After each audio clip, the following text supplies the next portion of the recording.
Tout autour du monde, les femmes se battent pour leurs droits. Depuis le XXe siècle, le mouvement féministe a parcouru un chemin semé d'embûches et de grandes victoires. Mais en coulisses, d'autres se battent pour les faire taire.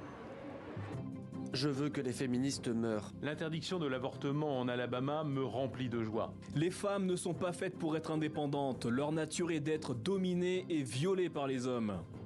Ces internautes revendiquent appartenir à la mouvance Incel, l'abréviation anglaise pour involontairement célibataire.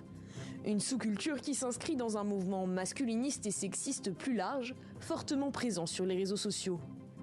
Aujourd'hui, la manosphère est une idéologie à part entière dont certains défenseurs n'hésitent pas à prendre les armes lors de tueries de masse, comme en 2018 à Toronto, un homme avait tué 10 personnes, majoritairement des femmes, au nom des incels.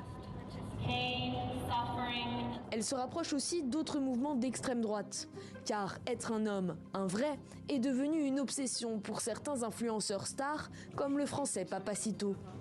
Il affirme vouloir remettre la couille au cœur du débat et multiplie les vidéos chocs. Mais l'une d'entre elles marque les esprits. Ne t'inquiète pas, ça va bien se passer. Bien se passer, ne t'inquiète pas.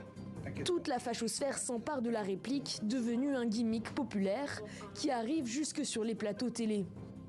Ce sont vos chiffres. Non mais calmez-vous madame, ça va bien se passer. Aujourd'hui il y a une baisse de 30%. Ça va bien se passer, il va bien se passer.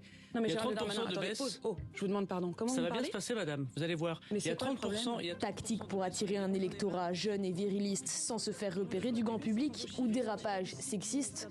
La question reste en suspens.